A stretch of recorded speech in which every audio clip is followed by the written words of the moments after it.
You ready, Christy? Christy, you ready? Okay. Welcome back, folks. General, who's your next witness? All right. All right, folks, we're getting ready to get into, hello, Dr. Hawes, I didn't see you there. Good to see you. We're getting ready to get into medical examiner testimony. As I said at the beginning of the trial, a lot of the testimony in this case can be disturbing. This will probably be perhaps the most disturbing. You have a right to be in here if you'd like to be. I don't think there's a right or wrong decision on that as a family member. It's your choice. I just ask if you feel like you're becoming emotionally disturbed, that you just excuse yourself quietly and not have any emotional displays in front of the jury. All right. All right, General, you ready for the jury? Yes. Defense ready? Yes, sir. All right, Officer Thompson, please bring him in.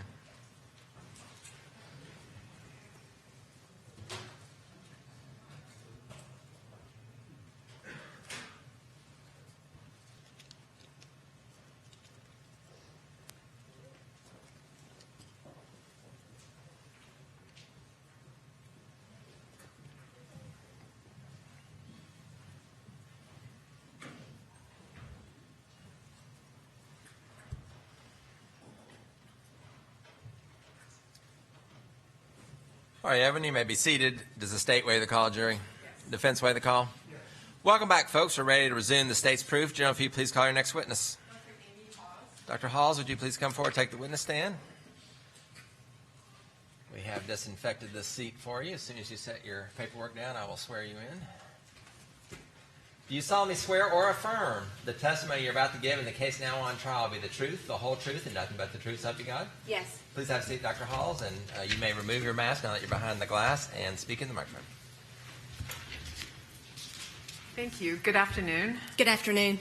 Would you please introduce yourself to the jury? Sure. My name is Dr. Amy Hawes, Hawes. And where are you employed? I'm currently employed as the Deputy State Medical Examiner for the Tennessee Office of the State Chief Medical Examiner. On November the 20th, in November of 2016, where were you employed? I was employed as an Assistant Medical Examiner at the Knox County Regional Forensic Center here in Knoxville. And can you tell the jury a little bit just about what your job entailed? What do you do? What did you do? Sure. By trade, I'm a forensic pathologist, and a forensic pathologist is a doctor who is specially trained to investigate how and why people die.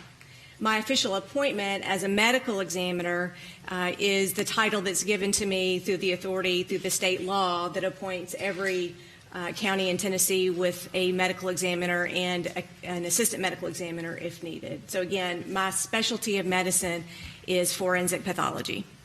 Could you please describe for the jury your educational background and training? I received a bachelor's degree in chemistry at Middle Tennessee State University. After going to MTSU, then I went to medical school at Meharry Medical College in Nashville, where I received my 4-year medical degree. Then I did 5 years of training in anatomic and clinical pathology, and that was at Vanderbilt University Medical Center in Nashville. After 5 years of residency, then I did an additional year of training in forensic pathology, and that was at the Miami-Dade County Medical Examiner's Office in Miami, Florida. Right. Do you belong to any professional organizations? I do. I'm a member of the National Association of Medical Examiners, the American Academy of Forensic Sciences, and the College of American Pathologists. Okay. Have you ever had teaching responsibilities as a part of your experience, your job experience? I have. Through my approximately 20 years of experience as a medical examiner, I have had various appointments for teaching, including at Meharry Medical College, at Vanderbilt University Medical Center, and also here at UT Medical Center as well. Okay. And have you been qualified as an expert witness in the area of forensic pathology in the courts of Tennessee in the past? Yes. How many times? I don't keep an exact count, but it's been many times over approximately 20 years. All right. And how many autopsies have you performed? Again, I don't keep an exact count. It's several thousand at this point. On average, I do between 250 and 350 autopsies or examinations per year. So at this point, it's several thousand. Have some of those autopsies included an examination of victims of sharp force injuries? Yes. And at this time, Your Honor, please, I would ask that we are tendering Dr. Amy Hawes as an expert in the area of forensic pathology. Any objection? No, Your Honor. All right, folks, the court is going to recognize Dr. Hawes as an expert in the area of forensic pathology. Once again, that allows her to render her opinion within her area of expertise. Also, once again, just because an expert witness renders their opinion does not mean that you are bound to accept it. It's your job to judge the weight and credibility to be given to her testimony, just like every other witness. But she is an expert and may render her opinion. Thank you. Dr. Hawes, are you here today to testify as to the cause and manner of death of Joel Guy and Lisa Guy? Yes. I would like for you to just describe how you became involved in the case, when you first became aware of it, and what you did in response to the call. Yeah, so again, at that time in 2016, I was working at the Knox County Regional Forensic Center as an assistant medical examiner, and one of the medical death investigators, who is an assistant to the medical examiner in our office, received a call about two deaths that occurred in a home here in Knoxville, and I, along with that medical death investigator, went out to the scene. Okay. And can you tell the jury how many people were at the scene when you arrived? Do you mean how many people were deceased at the scene, or how many people were there? Oh, there were several. It's not my role as medical examiner to keep a log of how many people are at the scene, but there were multiple people there at that time. Law enforcement officers there? Yes. Okay. And tell the jury just what your steps are when you arrive at a scene. What is it that you, what do you do? Yeah, so the overall goal for the medical examiner is to document the relationship of the body or body parts at the scene in relation to the overall scene. So part of an autopsy, or part of determining the cause and manner of death, is not just doing the autopsy. You have to take other information into account when you're making your cause and manner of death determination. So it was my role and the role of the death investigator to document the remains, the human remains that we found there at the scene, and their relationship to any other evidence that might be at the scene. And the technician who accompanied you, what role does the technician have? So she's not a technician. She was a medical death investigator. Okay. Yeah, so her role is to be the eyes and ears. So for other scenes, the medical death investigators will typically go on their own. But because of the nature of the scene, the presence of a pathologist was requested. So the role of the medical death investigator, again, is to document both with photography and in written form the relationship of the remains at the scene with any other evidence that might be there. Okay. So the medical investigator is typically the eyes and ears of the pathologist at the death scene. And I take it you review whatever photographs or information this examiner is able to present to you at some point? Yes, ma'am. Okay. Now, would you just describe for the jury, please, your observations when you were there? Sure. Well, there were many observations, so I don't know if you just want me to start in general, or if there's a specific area of the residence you wanted me to I would just really like your overall impression of what you saw. Okay. So when I arrived with our death investigator, we were greeted outside the residence with law enforcement agents. I don't remember their exact names at the time, but there was more than one. And there was a description, just kind of an overall debriefing of what had already been found inside the home. And when we entered the home, there were multiple rooms in the home that seemed to be involved as part of the crime scene. There were many chemicals that were scattered in different areas throughout the home. There were many blood spots in different areas throughout the home, and there were also multiple dismembered body parts in various rooms throughout the home.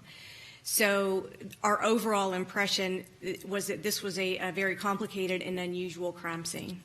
Right. And do you know how long you were there? Several hours. Okay. Again, we arrived middle of the afternoon, and it was well after dark when we left. So I don't have the exact log in front of me, but it was several hours that we were there. When you first arrived, were you did you perceive by your senses a change in temperature or any sort of olfactory observations? Yeah, it was warm inside the home.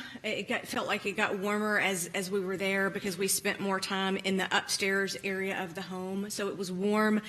And once we proceeded away from the kitchen and up onto the second floor, there was a strong chemical odor and there was a slight odor of decomposition. It wasn't overwhelming, but there was what I would describe as a chemical odor. Okay. And can you tell the jury how you directed the transportation of the human remains to the forensic center? Yeah, so it was a very complex process, and the reason why it was complex is because the remains were not in such a state that we were able to just place the remains in one body bag like we would do if it was an intact deceased person. So not only were the remains in multiple pieces, but there were 2 large bins, plastic bins, like storage bins, that were in the upstairs master bath that were filled with some type of chemical. And it was clear from looking at the body, we will then document our findings both in written form and with photographs, and sometimes we will do ancillary studies or extra studies like we did in this case, including taking x-rays. Okay. Which autopsy did you perform first?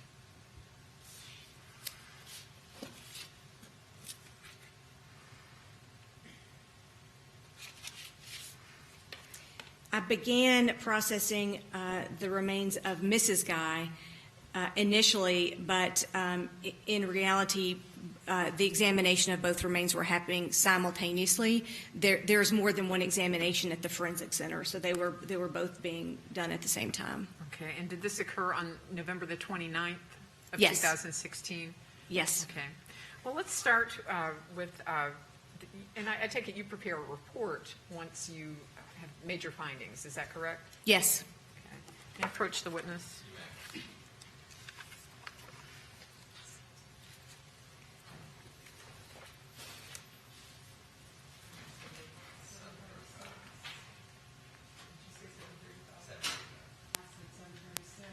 What did I miss?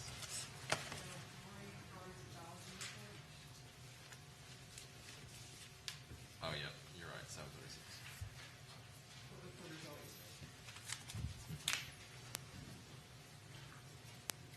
All right, Dr. Hawes, I'm going to show you what has been marked for identification as Exhibit 736 and ask you if you recognize this document.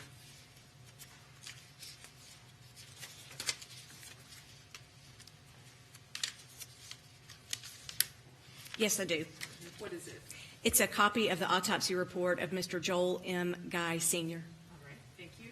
Judge, we would ask you to introduce this into evidence, and I would like to ask Dr. Hawes questions about her examination. Any objection to Exhibit 736, the autopsy report coming in? No. All right, Exhibit 736 will be received as autopsy report of Joel M. Guy, Sr. So if you would just please discuss the contents of your report and your findings with respect to Mr. Guy. Sure.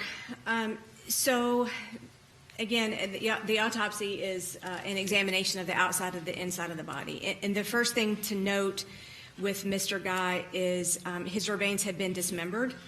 The arms had been removed at the shoulders. The legs had been removed at the hips.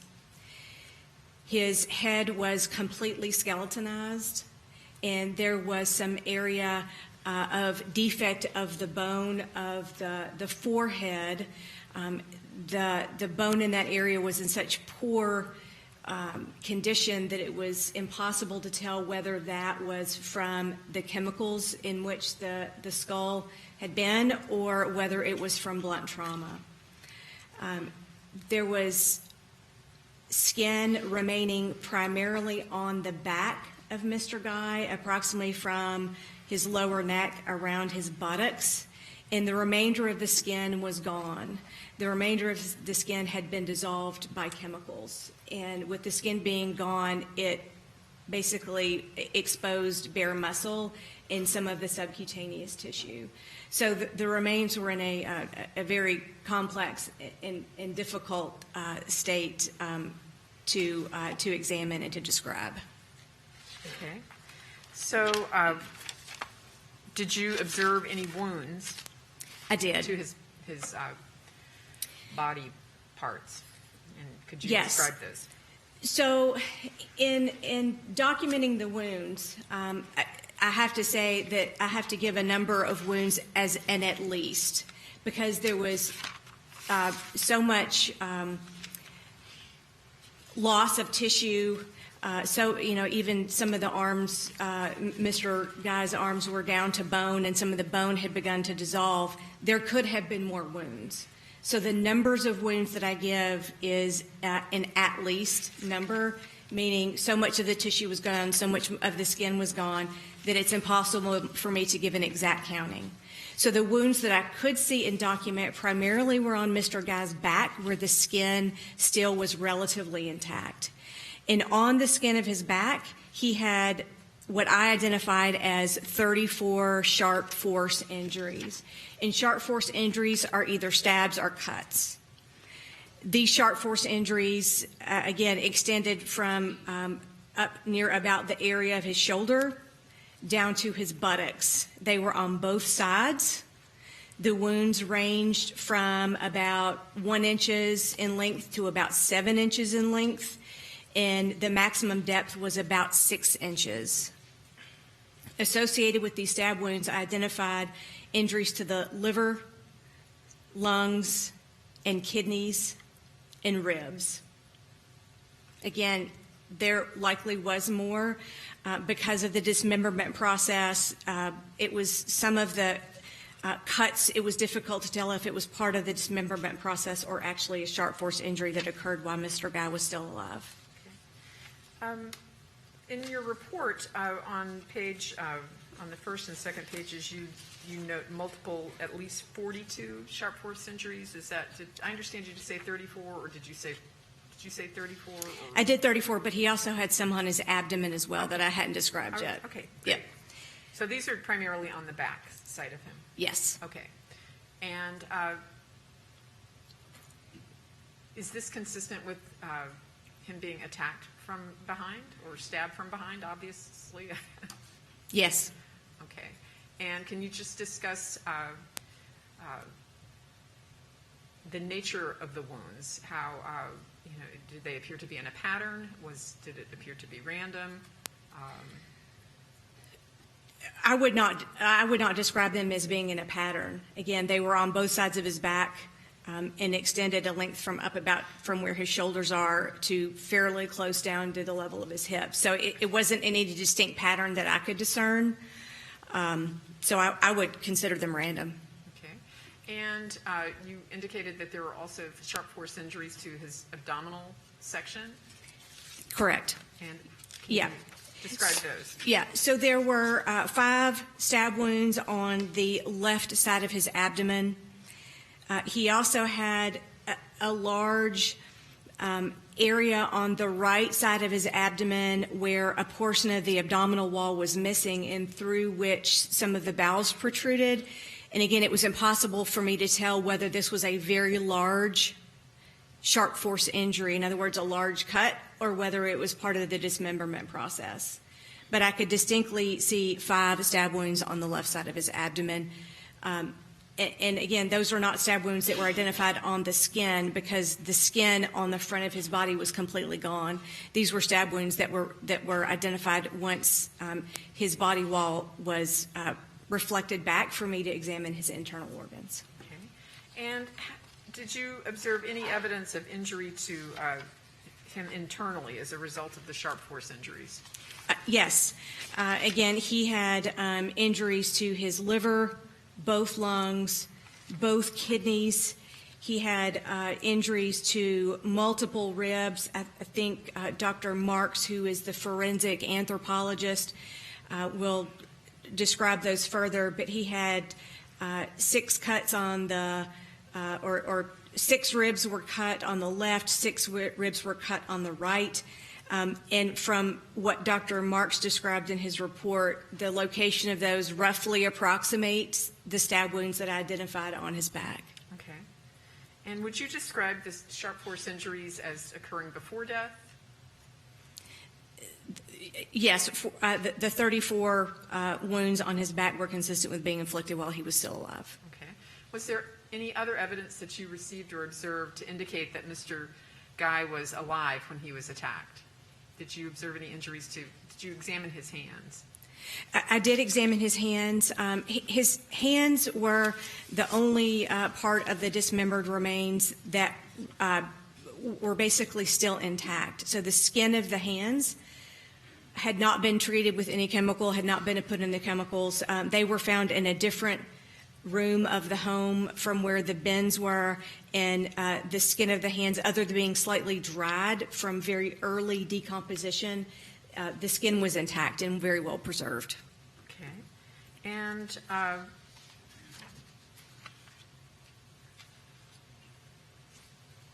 could have just a second. Did you note the depth of these wounds, Dr. Hawes? Could you determine how deeply the sharp force instrument penetrated? The wounds on his hands? On anywhere on his body? Sure. Yeah, so the wounds on Mr. Guy's back ranged up to about 6 inches deep. Again, that is an approximation because some of his body was not there anymore, which would allow us a more accurate measurement. But the best approximation is about 6 inches deep. The wounds on the hands were much more superficial. Mr. Guy had some small abrasions on the back of his right hand. He had a small abrasion on his left little finger. And on the palms of his hands, he had multiple what we call linear cutting wounds or linear incised wounds that I would describe as classic defensive injuries.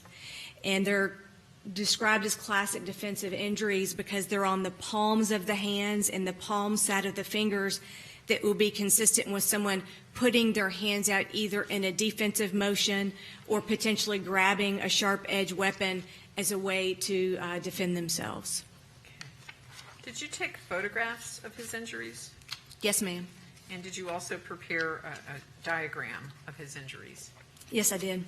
May I approach the witness?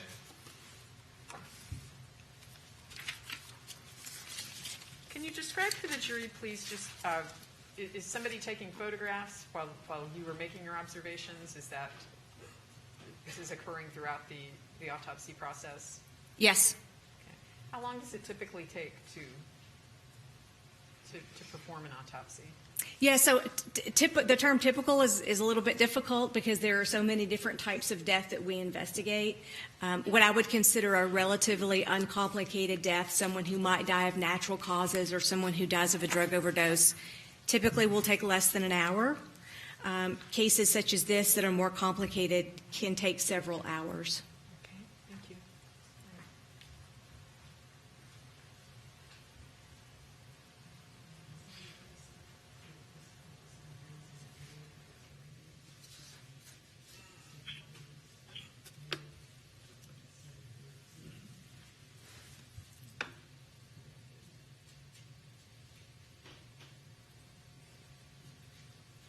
I'm going to show you 13 photographs, beginning with Exhibit 737 for identification only, and ask you if you recognize these photographs.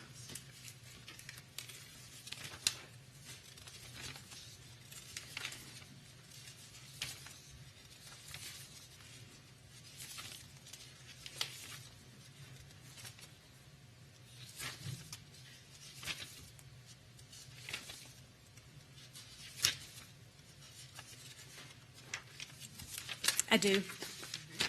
And the photographs have been sort of edited. Would you agree from their original condition? I agree that those are not an exact replica of the photographs that we took at the time of autopsy. Coloration has been diminished. Is that a fair statement? Yes. Please, if we could publish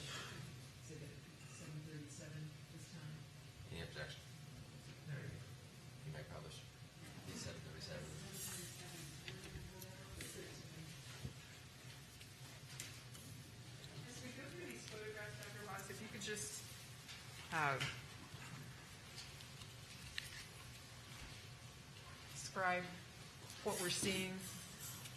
737A.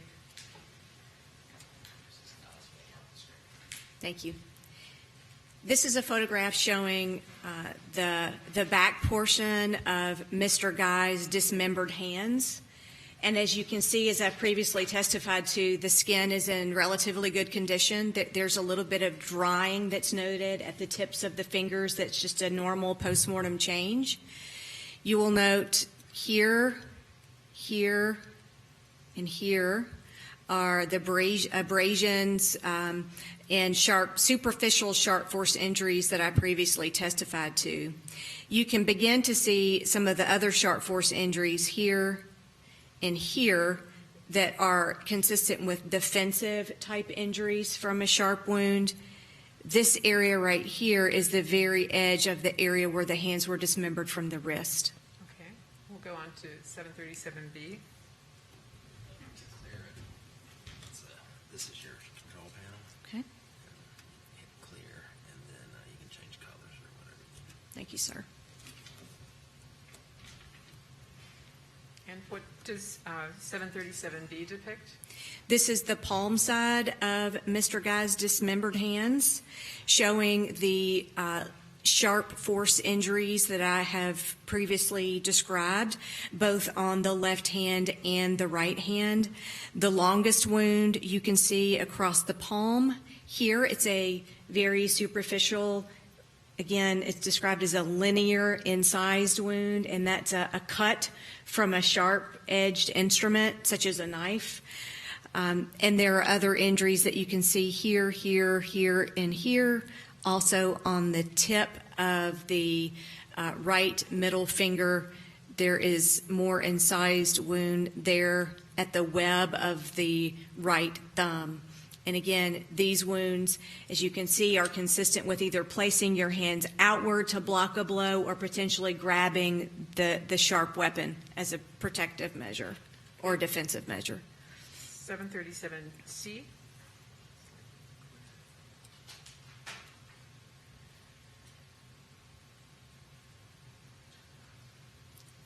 This is just a close-up view of the palm side of the left hand, again showing the injuries that I had, the sharp force injuries on the middle portions of the finger here at the base of the left index finger and on the palm of the hand.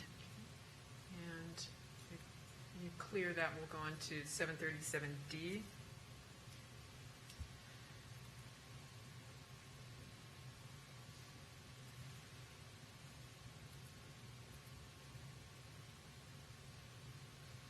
This looks like the same photograph. Okay.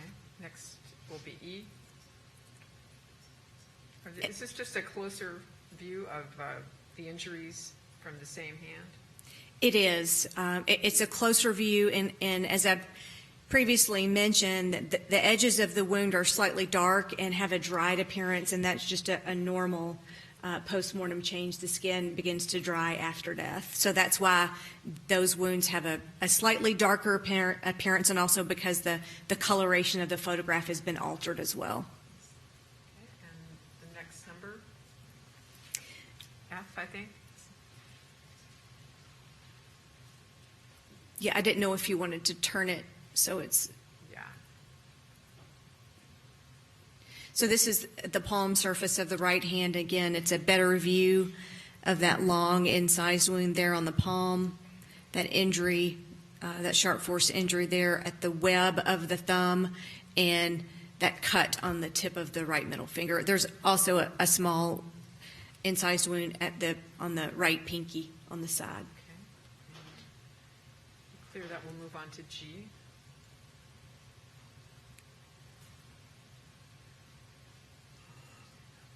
Okay, move on to H. What are we looking at here? So again, this is a slightly altered version of the photograph that was taken of Mr. Guy's back. And the skin of the back was better preserved, as I've mentioned, as the other areas of the body, and I think that's for one of two reasons. When the dismembered parts were found in the plastic tub in the chemical, this portion of Mr. Guy's back was actually above the level of the liquid, so it was not exposed to the liquid, to the chemicals for as long, and also the skin of the back is very thick. The thickest skin on your body is on your back. So I think the thickness of the skin affected the rate at which it was disintegrated by the chemicals. And again, this is an overview of some of the sharp force injuries that you can see.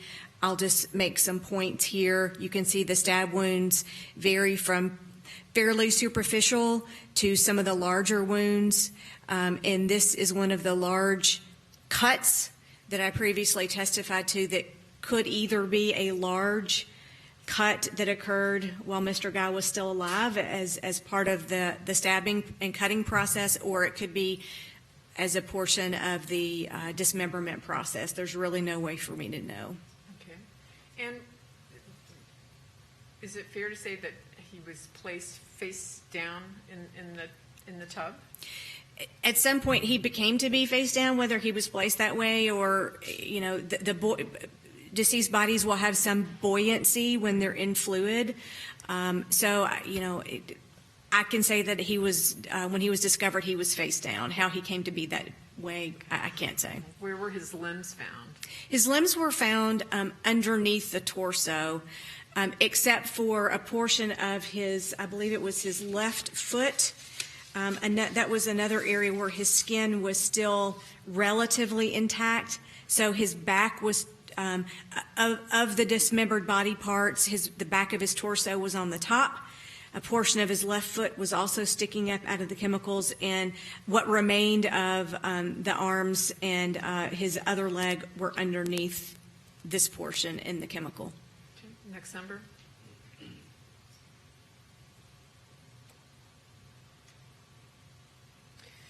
One of the things I wanted to ask you is, some of these wounds appear to have some separation. Is it your opinion that the chemical solution affected the size maybe or the shape of some of these wounds? Is that a possibility? It's definitely a possibility. Also, stab wounds will gape. There are tension lines in your skin that plastic surgeons often take advantage of when you go to have cosmetic procedures done. But if you cut across those tension lines, a wound will gape open. If you cut with the line, it won't.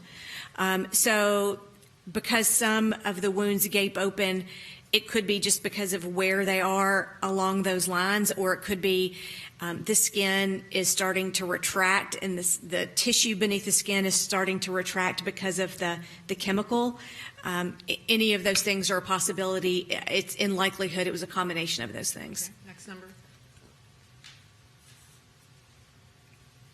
And I wanted you to this sort of depicts a different area of the back. Are all of these, can you just sort of point with, show us what you determined to be a sharp force injury?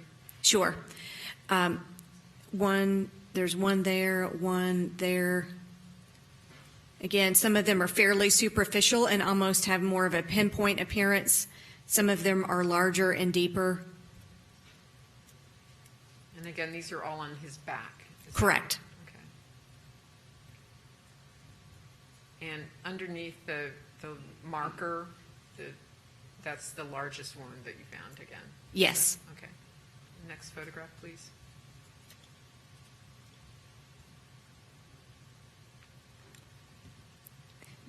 This is simply another view of his back showing some of the other superficial stab wounds. The wound at the top, does that have any significance to you when you look at that? Yeah, so this is a stab wound that has a what we call a tail. So this isn't an exact pointer, but at this end, there is a little tail or a little twist on it.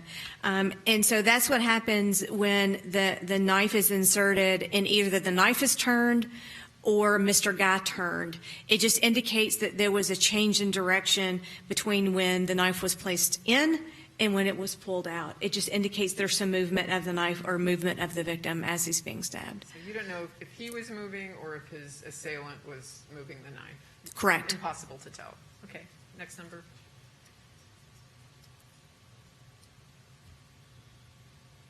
And that is is that another example of that? Yes, that looks like it may be even close-up version of the other one. Version of the other? Okay. So if you could just point to the tail there. Okay. And next number. That's all? Okay. Now, I understand that you also prepared diagrams of these injuries. Is that correct? I did. Okay. And if I could approach the witness again.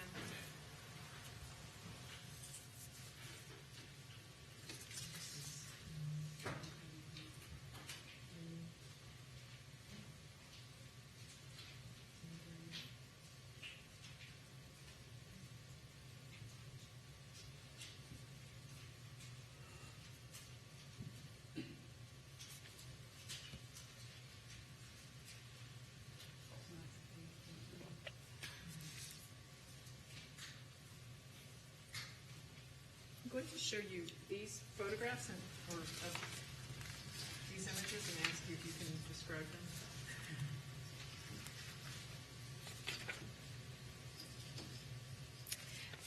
them. I can, yes.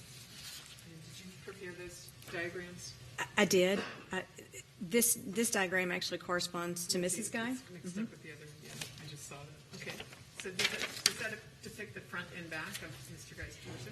Yes, I would describe these illustrations as an approximation of what the remains were. Again, it would be impossible for me. I'm not an illustrator. It would be impossible for me to go back and create it exactly, but I think it's a good semblance or a good approximation to demonstrate the condition of Mr. Guy's remains. We're going to leave off that one. So there's just two pieces. May I publish these, Judge? What were the numbers? I'm sorry. 738. The A and B of 738. Okay. You may publish. I assume there's no objection to that.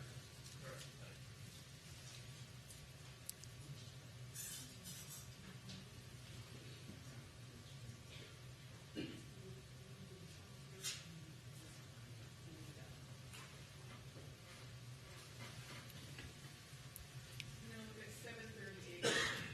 A first. Ask you if you can describe the wounds on Mr. Guy's abdominal area.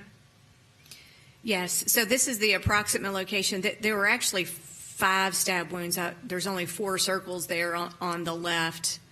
But again, this diagram demonstrates that virtually all the skin had been dissolved away on Mr. Guy's, the front of his torso, and that his arms were disarticulated and his legs were disarticulated and his head was skeletonized.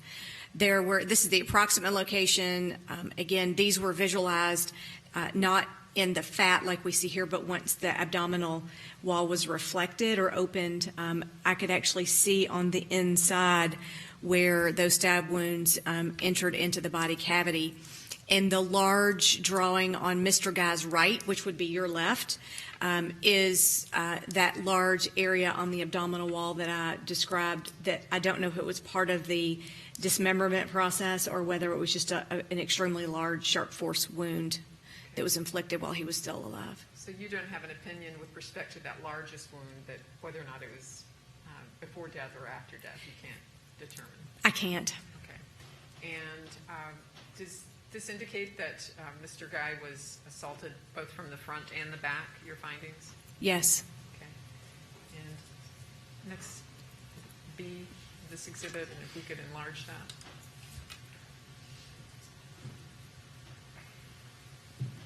So if you could just discuss your findings and the diagram. Sure. Again, this demonstrates that Mr. Guy's head was completely skeletonized, the arms were disarticulated, and the legs are as well. There was still some skin on his back, And these are the approximate, again, not an exact replica, but the approximate number and location of wounds on both sides of Mr. Guy's back. Okay. So the wounds that affected his liver, was that from the abdominal wounds or from the wounds from the back? It could have been from either. Okay. And Or both. Is that the same with the kidneys? The kidneys. Kidney, right? The kidneys were likely from the back as opposed to the front. All right. And the wounds, the injuries to his lungs would clearly be from the sharp force injuries to the back. Is that? Most likely from the back, yes. Now, what was your ultimate finding as to his cause of death? So the cause of death of Mr. Joel Guy Sr. is multiple sharp force injuries. And the manner of death? Homicide. Could you turn the lights on, please? Okay, so now I would like to direct your attention to Mrs. Guy's autopsy. I don't mean to be disrespectful by sometimes referring to her as Lisa. If I do, I apologize, but it's probably easier to hear if I use the first name. So could you please discuss, you also prepared a report with respect to her autopsy. I did.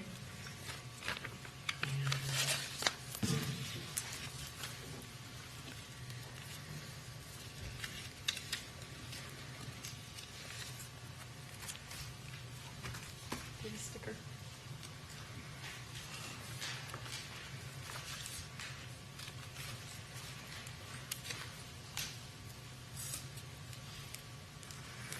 So this would be 739? Yes. Okay, thank you.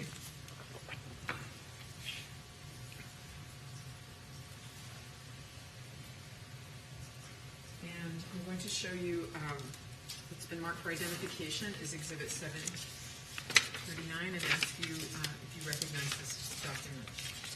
I do. And what is it? This is a copy of the autopsy report for Lisa M. Guy. You would move this into evidence, Your Honor, please. Any objection?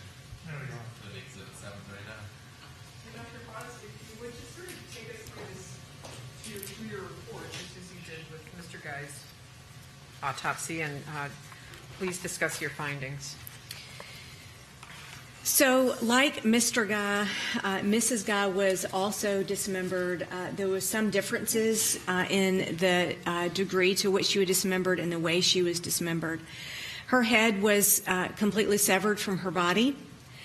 Her arms were disarticulated at the shoulders, and her legs were disarticulated at the knees. So in comparison to Mr. Guy, who had his legs disarticulated at the hips, Mrs. Guy's legs were at the knee. So her thighs were still intact. Her thighs were still attached onto her body, but her head was completely severed and her arms were completely severed. Much like Mr. Guy, the skin of her back was still relatively well preserved compared to her front, where there was almost no skin left. Mrs.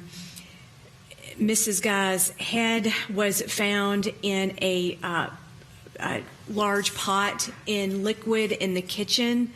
The liquid in the pot had a slightly different character to it than the liquid in the plastic tubs. It didn't have the strong chemical odor. It had a slight odor of decomposition, but it did not have the chemical odor like the bins upstairs did. And the skin that remained, the skin and flesh that remained on her scalp was different. It did not have the top layer of skin was still intact. In other words, the skin looked like it had heat artifact, or what we call thermal artifact, as opposed to a chemical artifact. The hair was still there as well. And so those were the primary differences.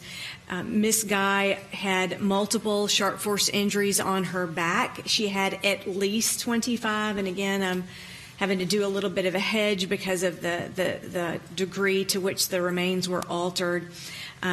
Again, the wounds were on both sides of her back. They were approximately 6 to 7 inches deep. They included injuries to the heart, so the right ventricle or the right side of her heart, the aorta in her abdomen, which is the major blood vessel that leaves the heart and feeds the lower portion of the body. Both lungs were injured, the left kidney, the liver, and her third thoracic vertebra, so a bone in the spine also appeared to be injured. She also had 5 stab wounds that were relatively superficial on her buttock as well. Would you describe these wounds as before death, peri-mortem? For the ones that I could tell, yes. There was also a large cutting wound on the right side of her abdomen that was in a similar location to Mr. Guy that I was not able to tell if it was related to the dismemberment or whether it was a premortem sharp force injury. Okay. Did you take photographs of Mrs. Guy's injuries? Yes. Can you hear me? I can. I was just trying not to cut you off. I'm sorry.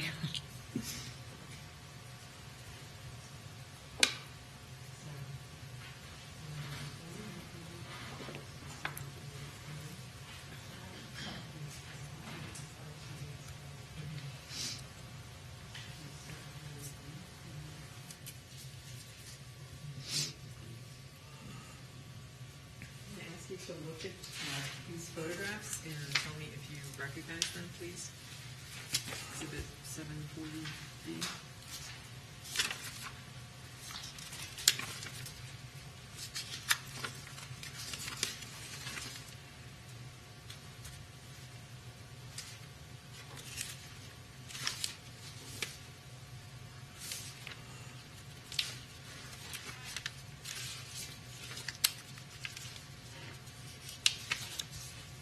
I do. And what did the photographs depict? These are, again, slightly altered photographs of the injuries from Mrs. Guy. Please, you would introduce these into evidence and ask to publish them. Any objection? No, Your Honor. So, you may publish. And if you would, as we just go through these, Dr. Hawes, just describe your observations that you made at the time of autopsy. And we may want to turn this the other way, there, like this. Is that an accurate, just tell the jury what you see. Sure. This is, again, a slightly altered photograph, and it's a little difficult to tell where it is on the body because of the dismemberment process, but it appears that this is a stab wound that I've not previously described on the left of Miss Guy's chest. This appears to be the edge of the dismemberment of the arm, and this appears to be fatty tissue up here toward the head. So, again, this is a stab wound on the left side of her upper chest. So her front side. And yes. Did you associate any internal injury with this particular wound? It did extend down into muscle, but again, because it was in the area of the dismemberment, it was difficult to tell where it went, where the wound path extended to after that, but it did go down at least into skeletal muscle. Okay. General, before you move on, I just want to clarify something with Dr. Hawes, and we've used the term altered photographs, and Dr. Hawes, I know what you understand by that. I just want to make sure the jurors understand. When you say altered, you're meaning that the coloring has been changed, so it's not quite as clear, and they have been cropped as well to cut out some of the edges of the photographs. Is that accurate? But it is an accurate representation of what you observed. Is that correct? Yes, sir. I'm sorry, I haven't been clear with that language, but yes, this is an accurate, and the other photographs are an accurate representation of the wounds. But I also wanted to be clear that they are not an exact representation. They are an accurate representation, but not an exact representation of the photographs as they were taken. Thank you, Your Honor, for reminding me about that. Thank you, Doctor. We could clear that and go on to the 740B. And If you could just describe what this photograph depicts. This is a view of the stab wounds on Mrs. Guy's back, and there are a couple of things to note here. One is there are wounds on both sides of the back, as I previously described. There are also some other tails, similar to what I described in the other photographs for Mr. Guy. One example of that would be right there at the edge of that. So this looks like it's two stab wounds that are very close together. It looks like there may be I just barked right on top of it, but there's a tiny strip of skin that looks like it's in between two stab wounds very close together with a tiny tail on the end. This has the appearance of a tail here also. It's difficult to tell if this wound is two overlapping wounds or potentially a large tail on this end. This wound appears to have a tail. So again, it's just a general representation of the stab wounds on Miss Guy's back. Next number. If you could clear your markings.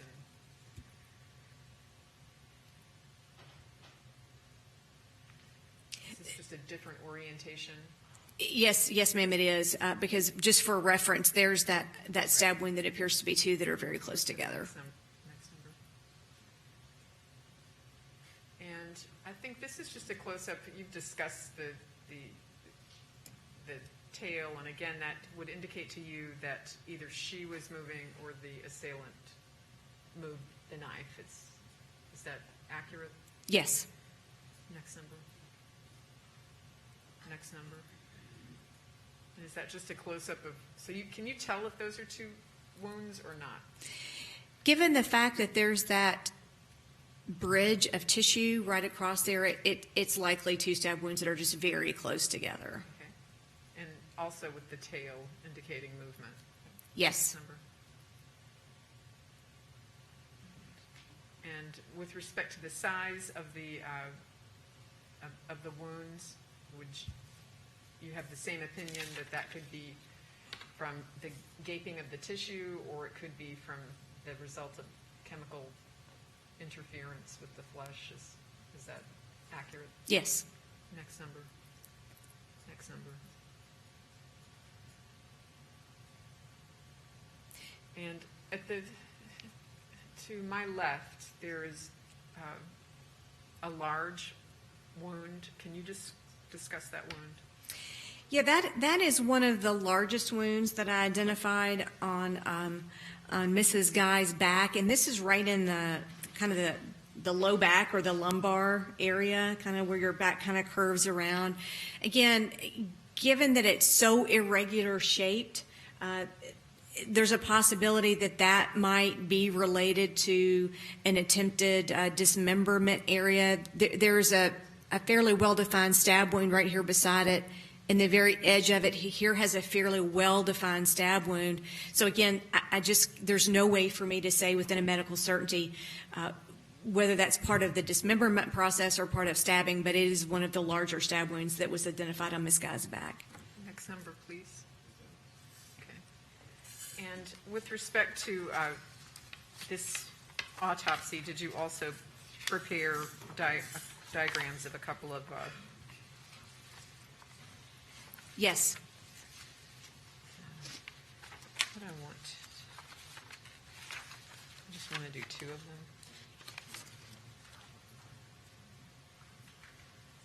Okay. I think I've got this one marked.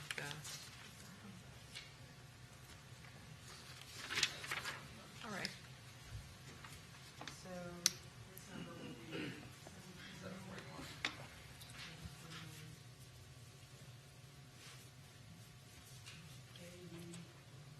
We can do anything.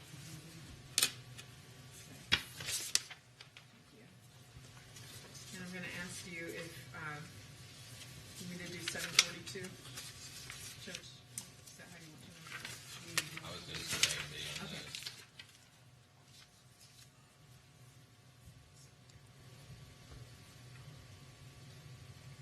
All right. And I will ask you if you recognize these.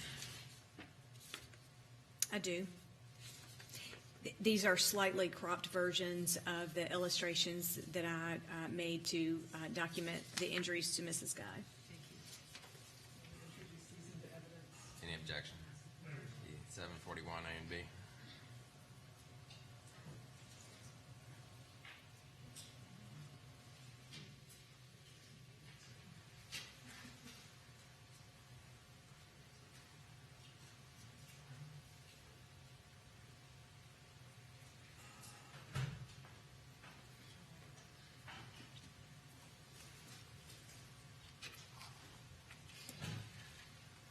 And if you could discuss 741A, please.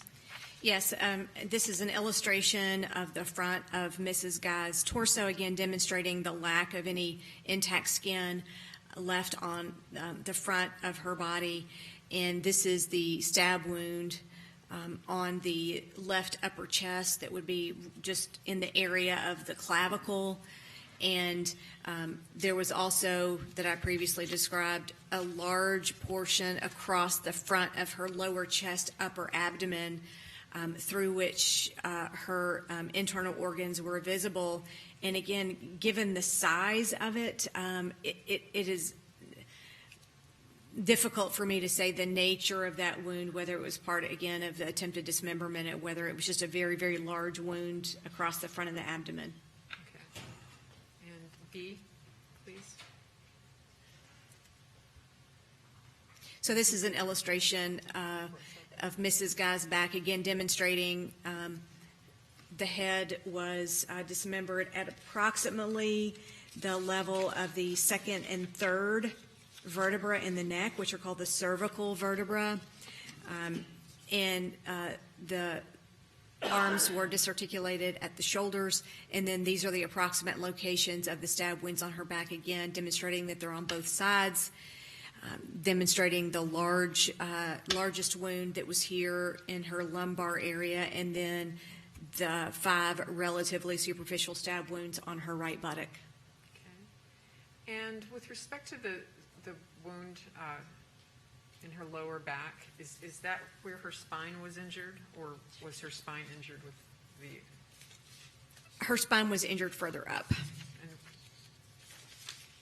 And so you indicated that she also had injuries to her her lungs and heart. Is that correct? That is correct. Her left kidney, liver, and the spine. Yes, and ribs as well. I have not described the rib injuries, but like Mr. Guy, she had multiple bilateral rib injuries. I believe she had 12 cuts on her left ribs and 9 on her right, and also on her right shoulder blade.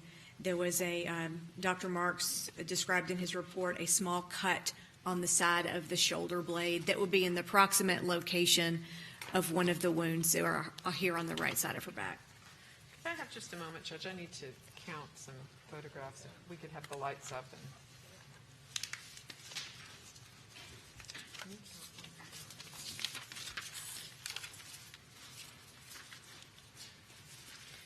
Does an increase in temperature, indoor temperature, speed up decomposition? Is that possible? Yes.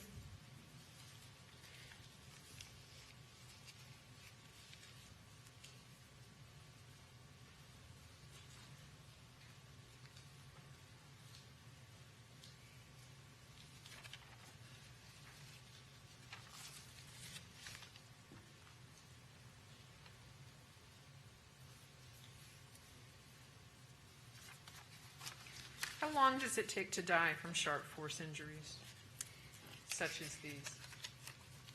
The answer is it depends. So these stab wounds cause death by a couple of different mechanisms. Stab wounds that injure the lung, they interfere with breathing, because if you puncture the wall surrounding the lung can't expand and you can't breathe. They would also expect it to be blood loss from these wounds as well. Neither blood loss nor air around the lung, it's called a pneumothorax, neither of those things would cause instantaneous death. So I would estimate anywhere from a few seconds to a few minutes. It's just impossible for me to say without knowing in which order the wounds were inflicted. Okay.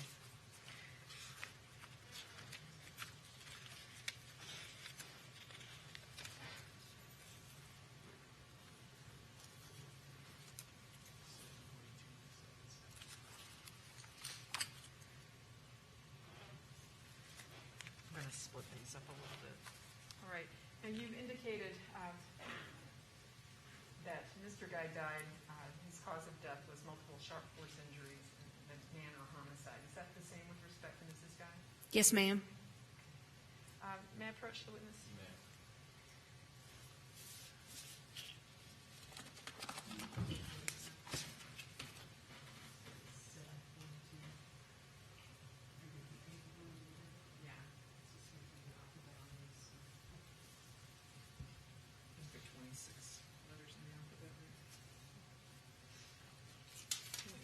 Briefly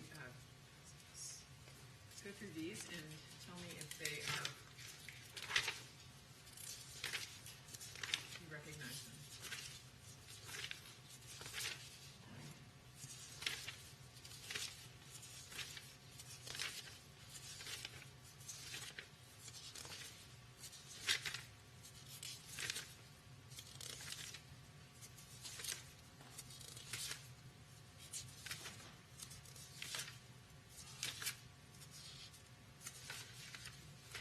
I do recognize them.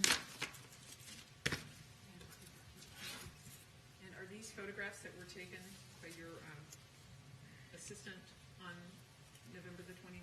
Yes. Please we would introduce these into evidence and ask to publish them, please. Is these are photographs of the scene? Yes, ma'am, they are. Golden View, right? Okay.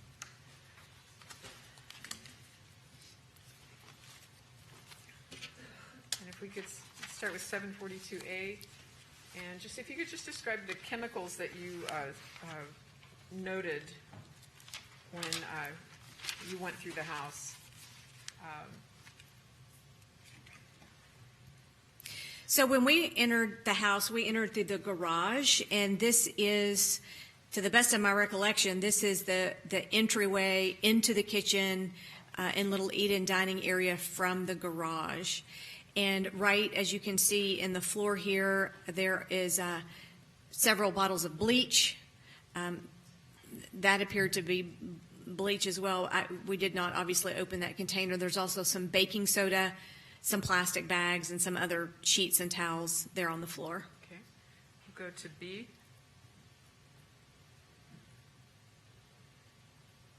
And this is a close-up of that same photograph, and I would ask you if you can read what is depicted next to the red labeling on the jug. Yes, it says it's muriatic acid, which is the same thing as hydrochloric acid. Specifically, it's a very strong type of hydrochloric acid. Is that a substance that is capable of having an effect on a human body? Yes. What effect would that be? It could certainly dissolve or at least slough the skin, much like we see here with Mr. and Miss Guy. Okay. C. And I'm going to ask you if you recognize what's depicted in this area. Yes, this is at the top of the landing from the stairs. So right as you come up the stairway on the very top landing, this is obviously a blood stain there on the carpet, and it's surrounded by containers that I believe were labeled as drain cleaner. They contain, up to the best of my recollection, sodium hydroxide, which is just a different type of drain cleaner. There's also some female appearing clothing there, and there may have been a couple of other chemicals there as well, but the large white buckets were sodium hydroxide. So in your opinion, as a forensic pathologist, is this photograph, does it depict evidence that perhaps Mrs. Guy, assuming that those are her clothes and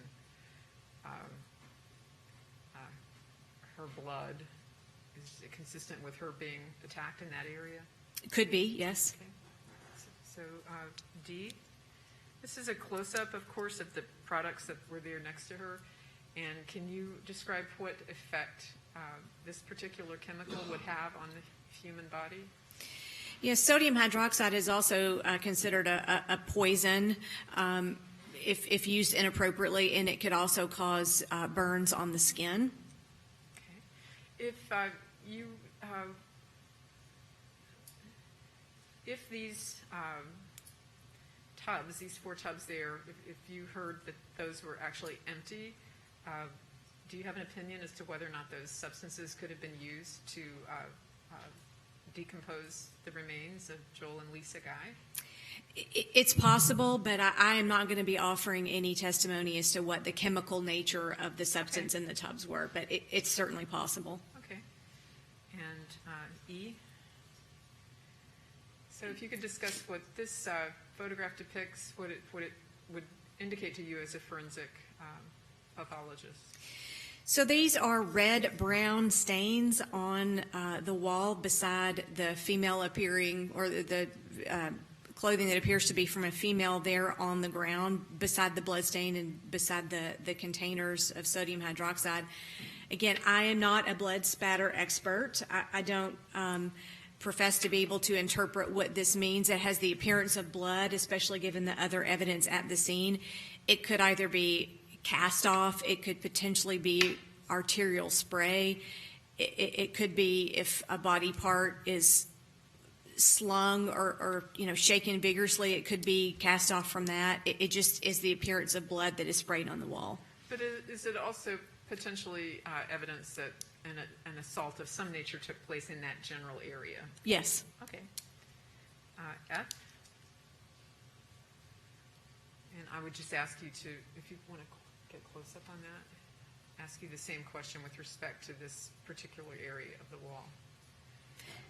Yes, but in the same vein, these are red-brown spots that have the appearance of blood. And again, not being a blood spatter expert, I can't interpret them, but there are several different reasons for why that might be splattered on the wall. But again, do you agree that it would,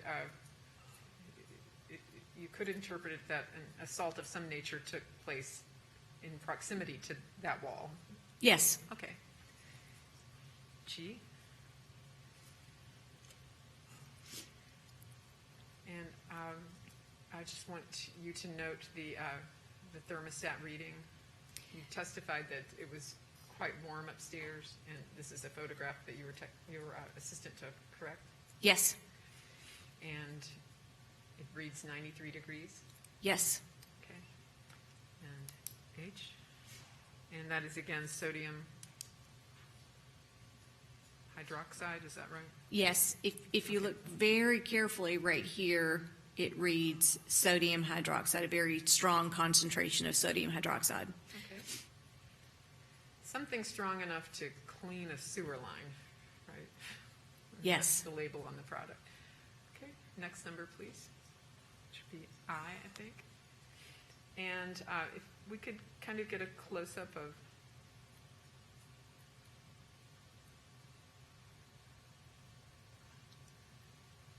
this is also sodium hydroxide, is that correct? Yeah, I don't recall specifically this particular, what the ingredients were in this particular container. Can you read? Oh, yeah, contains sodium hydroxide. Yes, right there. Is that the same thing as lye? Is that what lye is? Yes. Okay, next number.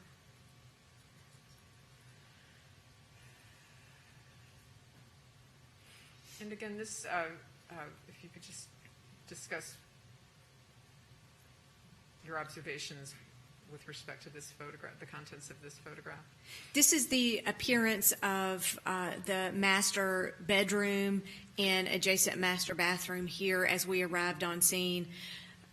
There were multiple things there, Beanie Babies, there looks like to be a blender, there's and some type of industrial light. There's all manner of things there. I believe there were also some other chemicals and maybe some plastic there on the ground, some Sharpies. So just kind of what I would consider an odd arrangement or odd collection of items there on the floor. Next number. And I think we've got some close-up of some of these substances. And can you identify that as a product containing chemicals? Yes, liquid fire is also marketed as a drain cleaner. I'll have to look closer at the label, but I believe that liquid fire contains sulfuric acid, if I'm not mistaken. Next number. And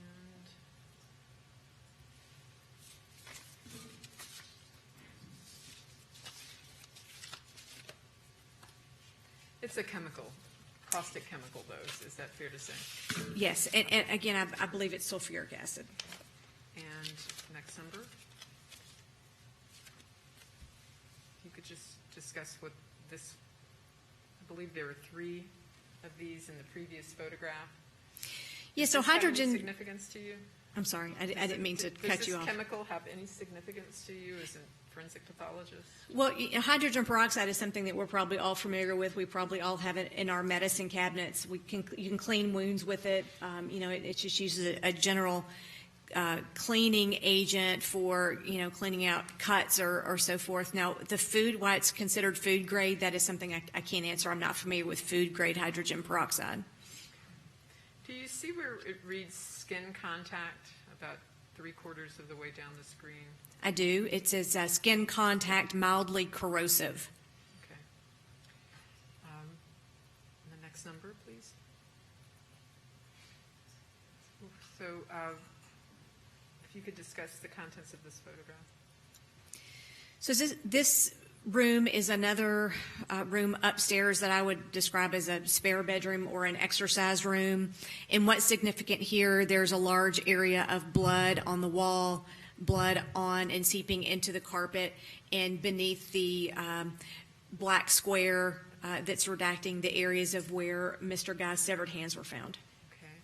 And the movement of, or the blood staining on the wall, does it depict movement in your opinion as a forensic pathologist? It does. The blood appears smeared as opposed to, splattered or splashed. It's actually smeared, a contact smear. Again, how that came to be or who smeared it, there's no way for me to know, but the blood does appear to have a contact smear on it. In your opinion, does it appear to be an area where a violent struggle took place? That would be one explanation, yes. Okay. And in your opinion, is that sort of closer to the ground? I mean, it's not at the ceiling, right? It's indicates maybe the blood was deposited when one or more persons was in a lower position, maybe closer Yes. to the ground. Okay. Yes. Next number, please.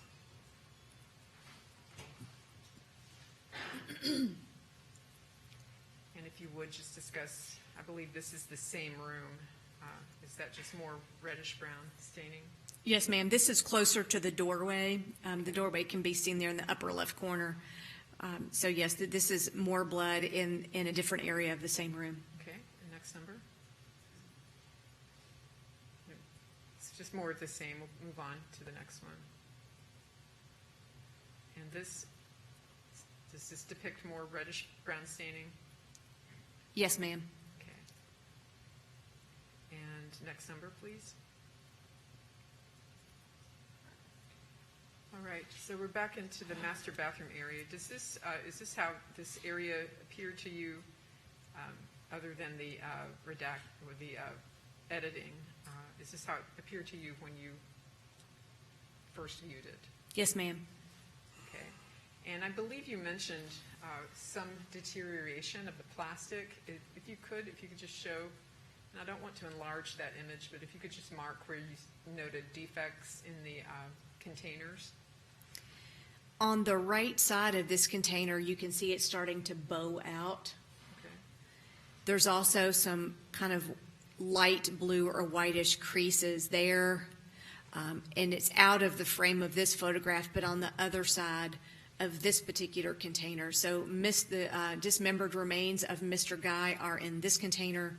The dismembered remains of Mrs. Guy are in this container. So you can start to see the edges starting to warp, and there's that light colored area that you see when plastic starts to weaken or bend. Okay, next number. So I wanted to ask you, does this photograph depict just how much liquid was involved in these tubs? Is that accurate? Yes. And if you could just darken the screen for a second. So with respect to that photograph, obviously there's somebody there is that the process where they were draining the liquid from the tubs into another container? Yes. What's the next photograph? Go back one much. Yeah. And this next number, does this also depict the level of liquid in the other tub? It does, and you can also, this is the part that was out of the frame in the other Right. photograph where you can start to see there's an outbending and there's some light coloration of the plastic. This is the bin that contained Mrs. Guy's remains. Okay. And this photograph, what does it depict? This is a photograph of the container when the liquid was pumped out of the containers that held the body parts, and this is the container in which the liquid was removed and taken from the home. Were you there the entire time this process was going on? Yes. Was it time consuming? Yes. Next number. And this photograph, what does it depict? This depicts the outside of the containers that held the body parts, and they are labeled with the case numbers for Mr. Guy and Mrs. Guy. Okay. And obviously, they were not transported to the medical examiner's office in the emptied tubs. They were removed, as you said, in another way. Correct? Yes, once the liquid was removed, my medical death investigator with my assistance and Dr. Malusnik's assistance, another forensic pathologist, removed the body parts one by one so we could do an initial accounting of how many parts were there. Okay. And next number. And this photograph? This photograph is taken, so we're back in the kitchen downstairs, and this is the cooking pot that was on the stove that when we first entered the residence, it was indicated to us that Mrs. Guy's head was in the pot. Okay. And next number. So does this just depict like the level of liquid that was in the pot? Yes. And you can take that off. And I believe you indicated in your testimony that you don't believe that there was a corrosive substance there. Based on the appearance of the skin that remained on her scalp and her hair, no, I do not believe that the same chemical that was in the tubs was in that pot. You talked about thermal artifacts. Is that the same thing as cooking? Yes. All right, may I approach?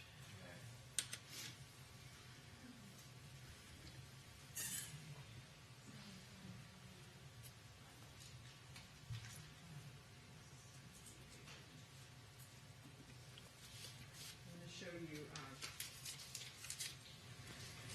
743A and E and ask you if you recognize these photographs.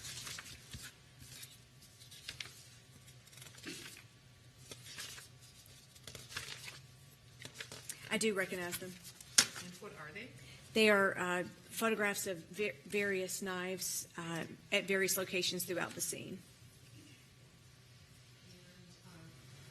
Publish these very quickly because my only question is, do you believe that as we go through them, You need objection to 743. You may publish. do you believe that any of these knives could have been used to inflict the wounds that you observed on Joel and Lisa Guy? It's possible. There's no way for me to match any one particular wound with any one particular knife. Go to B.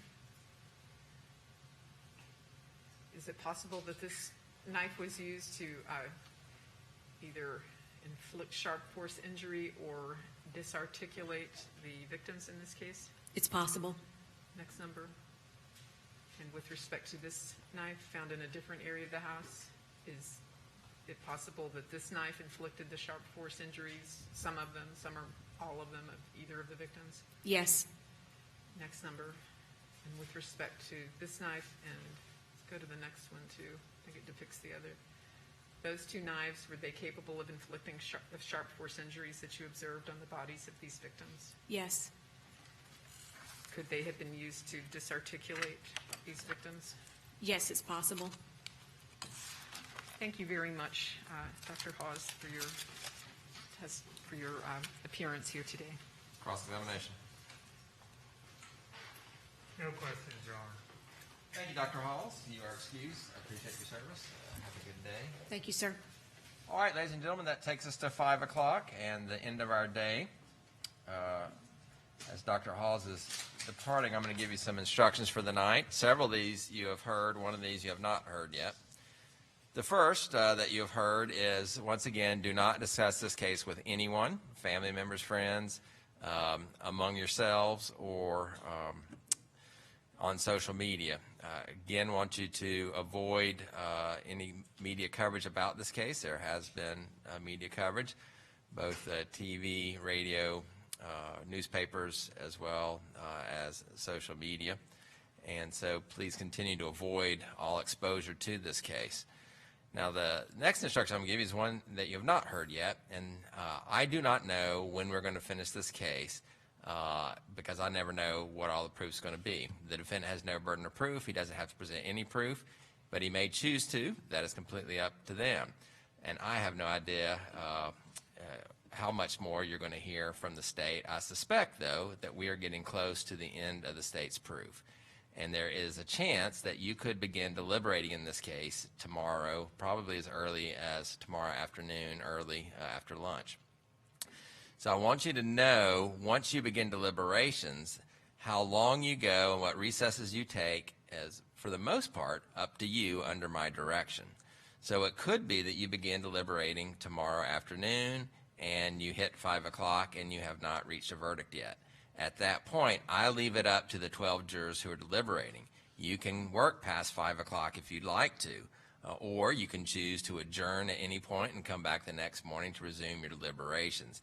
So when you're making plans for tomorrow, when you go home, I want you to think about your day. So when you meet with your fellow jurors, if you are in deliberations around 5 o'clock and you all want to continue to deliberate, make plans for that. But if any of you have to be gone or have something to do tomorrow night, just be mindful of each other, and I'll let you make that joint decision tomorrow should we get there. But I want you to be prepared.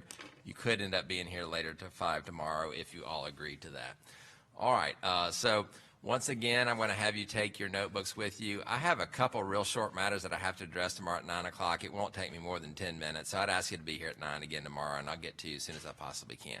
So take your notebooks with you. I will see you tomorrow at 9 o'clock. Have a good night, folks.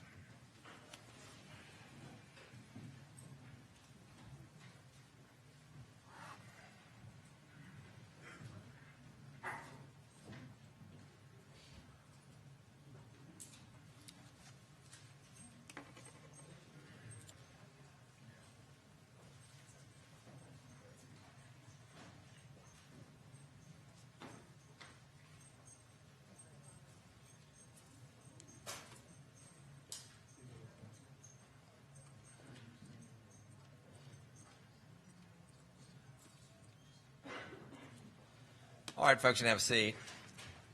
So I've been working on the instructions last night and today. Obviously, we haven't had any conversations about that. For the most part, it's the pattern instructions with a couple additional that are placed in here. So I'm going to go ahead and email this draft to you.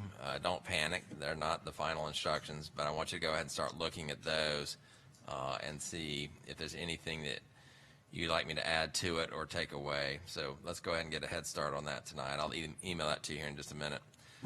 Any issues from the state at this point? Does that include a flight instruction and a tampering with evidence instruction? I'm going to have an opportunity to let each side argue that. It's easier for me to take things out than it is to put them in.